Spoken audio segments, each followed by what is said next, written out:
नमस्कार, बहुत स्वागत है आपका। कभी कभी भाग्य साथ नहीं देता, या ऐसा कर समझ सकते हैं कि आप मेहनत तो बहुत करते हैं पर लगता है जैसे बस हाथ खाली है। लास्ट में हाथ खाली है। आपको लगेगा इतना करके हमें मिला ही क्या।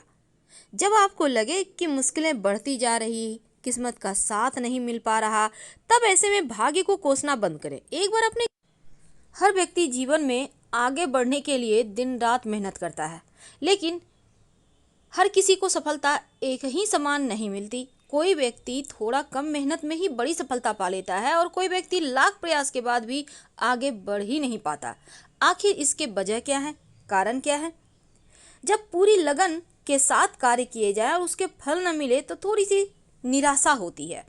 तो घर में जो बरकत नहीं है, जो परेशानियां हैं, जो बीमारियां हैं, जो टेंशन है, उसके कारण क्या है? देखिए, पूरे जीवन जब आप मेहनत करने के बाद भी सिर्फ भरपेट खाना ही आपको नसीब हो तो मुश्किल बढ़ जाती है।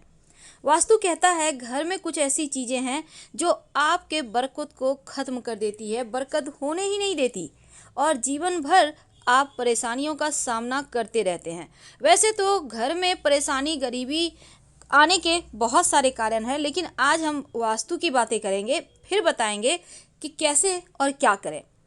जब सब कुछ धुआं धुआं लगने लगे तो एक बात, पहले सबसे पहले आप अपने पूजा स्थान का गौर करें। आप पूजा कहाँ पे करते हैं? क्योंकि घर का उत्तर पूरब जो कोना है, जिसको हम ईशान कोण कहते हैं, पूजा वहीं पर करें, किया करें। दूसरी बात, इस कोने में आप भगवान की मूर्तियां रखें, लेकिन मूर्तियों को, तस्वीर को ऐसे रखें कि कम से कम गणेश जी की जो तस्वीर है वो दीवार के बाहर की तरफ हो, यानी वो घर के अंदर ना रहे। क्योंकि गणेश जी के तस्वीर में दैवता का वास होता है, इसलिए हमेशा ऐसा रखें कि उनकी पीठ घर से बाहर की ओर रहे। कुछ न कुछ दान जरूर करें। आप जो भी कमाते हैं, 100, 200, 1000, उसमें से 1 रुपया, 2 रुपया, 10 रुपया जो भी निकले, कुछ न कुछ दान किया करें। घर में अगर कोई भी चीज़ टूटा फूटा हुआ है, खासकर आपका आईना टूट गया है, संभाल कर ना रखें, बल्कि उसको फेंक दें, चाहे वो कितना भी कीमती क्यों ना हो।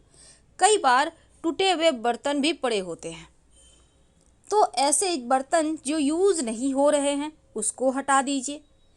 कई बार घड़ी, या तो घड़ी का कांच टूट जाता है, या घड़ी खराब हो गई, या फिर घड़ी में सेल नहीं है, पड़े हुए हैं दीवार में टंगे हुए, ऐसा मत रहने दें। ये आपके जीवन के जो बरकत है, जो आपके आगे बढ़ने की गति है, उसको रोक देता है। तो इनसे भी आप बचिए। तो इस तरह की जो चीज़ें हैं उनसे बाहर निकलने का प्रयास करें। झाड़ू पोछा लगाते हैं तो हमेशा ही नमक या फिटकरी मिले हुए पानी से ही लगाएं। और अगर टूटा फूटा हुआ झाड़ू है, झाड़ू लगाते समय इसकी सीख टूट कर गिर रही है, तो उसको तुरंत घर का बाहर का रास्ता दिखाएं, क्योंकि ऐसा झाड़ू जो टूट रहा है, गिर रहा है, ये सिर्फ अपशगुन होते हैं। टूटी फूटी हुई मूर्तियाँ, टूटे हुए मिट्टी के, चीना मिट्टी के बहुत सारे लोग चीज़ें खरीदते हैं, खिलौने खरीदते हैं।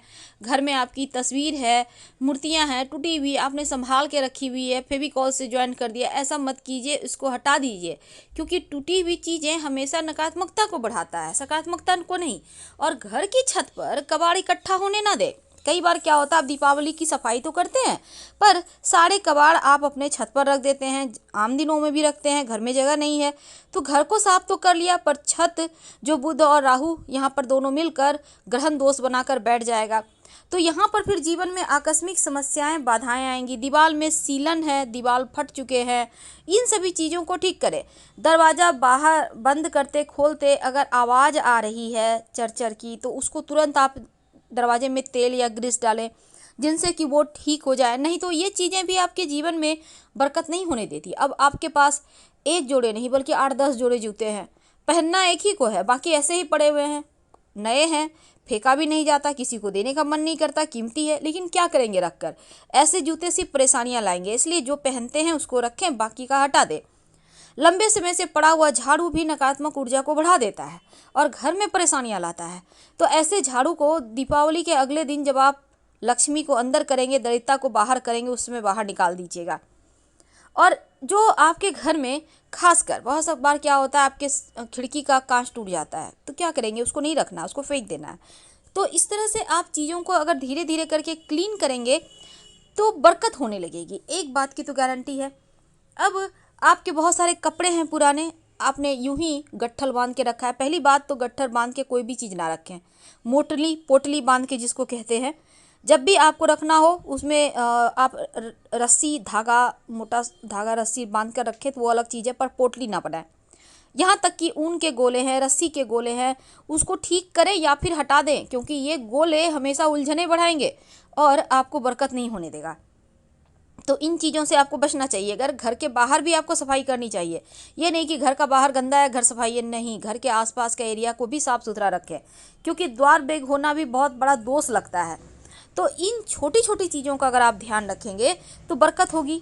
लेकिन इसके अलावा कुछ और भी जानकारियाँ, जैसे कि पेड़ के नीचे पेशाब नहीं करना चाहिए, आप साइड में करें। अब पीने का पानी रात में भूल कर भी खुला ना रखें, आप ढक कर रखें। कोई भी कुछ मांगने आता है तो गुरुवार के दिन छोड़कर अन्य दिनों में जरूर दान करें। और पवित्रता के साथ ही धर्म ग्रंथ पढ़ें। अगर कोई रात में आपके घर में लहसुन प्याज मांगने आता है तो भूल कर भी ना दे, वरना बरकत चली जाएगी और परेशानियां घर आ जाएगी। किचन में पेशाब ना करें, इस बात का हमेशा ध्यान रखें, ये भी परेशानियां लाती है। और टूटी फूटी हुई कंघी भी प्रयोग मत कीजिएगा। और साथ ही आपके जो, जैसे कि रात के समय खासकर दही किसी को ना दें, कोई कितना भी मांगने आ जाए भूल कर भी ना दें। बाकी चीज़ें आप दे भी दें पर दही मत दीजिएगा, लक्ष्मी चली जाएगी। साथ ही घी और दूध, इन चीज़ों को भी रात में देने से बचना चाहिए। आपके घर में कोई मेहमान आते हैं, कितने भी आप उनको नहीं बनती है आपको, लेकिन प्रेम से उनके साथ व्यवहार करें, क्योंकि कोई भी मेहमान घर से नाराज़ होकर जाए तो बरकत भी चली जाती है। और ज़रूरत से ज़्यादा खर्च भी ना करें, जितना इनकम है उसमें भी थोड़ा बचाने का ही प्रयास करें। और कई बार क्या होता है, आप बड़ा सा रोटी का कौर ले लेते हैं, आधा मुंह में दांत से काट कर खा लिया, आधा हाथ में है, तो ऐसा ना करें, ये भी बरकत को ख़त्म करता है। और चावल कभी किसी को ना दें, याद रखिए चावल, क्योंकि चावल से लोग अक्सर देखा गया है टोने टोटके करते हैं, आपसे चावल मांग के ले जाएंगे और उससे टोटके करेंगे, इसलिए ज़रा संभल के। नमक, रात में किसी को भी, रात या दिन में भी किसी को नमक ना दे, और नमक तो हाथों हाथ भी किसी को नहीं देना चाहिए, लेकिन कोई मांगने भी आ जाए तो पैसे लेकर ही दें, कुछ पैसे ले लें फिर दें नमक, क्योंकि कई बार पड़ोसी आ जाते हैं तो पैसे लेकर दें। और पैसे उधार शाम के समय मत दीजिएगा, वरना बरकत खत्म हो जाती है। कई बार क्या होता है, आप के घर में दीपक जला हुआ है, आप फूंक मार के, कैंडल है बुझा दिए, तो फूंक मार कर मत बुझाइए, हाथ से आप बुझा सकते हैं अगर आपको बुझाना है तो। और जूते चप्पल अगर उल्टे पड़े हुए हैं घर में तो उसको तुरंत सीधा करें, क्योंकि उल्टा जूता चप्पल अपशकुन माना जाता है। और रात में झाड़ू पोछा भूल कर भी मत लगाइएगा। माता पिता का अपमान ना करें, किसी भी गरीब व्यक्ति या कोई लाचार इंसान है उसका आप मजाक मत उड़ाएं, नहीं तो उसकी जो आंसू है, उसको जो कष्ट हुआ है वो आपको पड़ जाएगा। तो इन चीज़ों का ध्यान रखें और रोज़ स्नान जरूर करें। तो छोटी छोटी बातों का ध्यान रखकर आप घर में बरकत ला सकते हैं, जीवन की परेशानियों से आप बाहर निकल सकते हैं।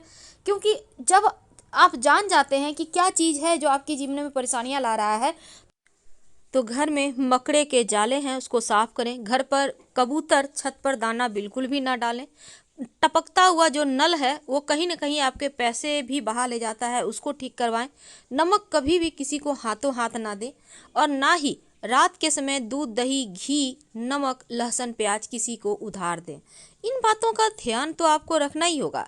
साथ ही जैसे कि चप्पल जूते उल्टा पड़े हुए हैं, ये सबसे बड़ा वास्तु दोष है, तो कुछ बातों का हमेशा ही ध्यान रखिए। शाम के वक्त, याद रखिए, शाम के वक्त भूल कर भी किसी को उधार ना दें, पैसे ना दें, क्योंकि लक्ष्मी शाम के समय ही घर में आती है, इसीलिए तो धूप दीप जलाया जाता है।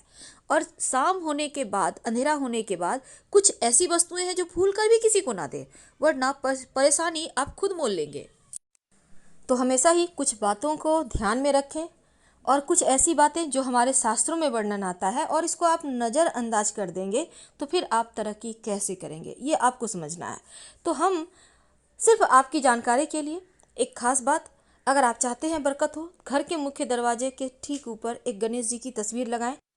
ये तस्वीर आपके घर के अंदर की तरफ होगा और गणेश जी की पीठ बाहर की तरफ, यानी कि ऐसा लगाएं कि चेहरा अंदर रहे और पीठ बाहर, क्योंकि उनकी पीठ में दैवता का निवास है।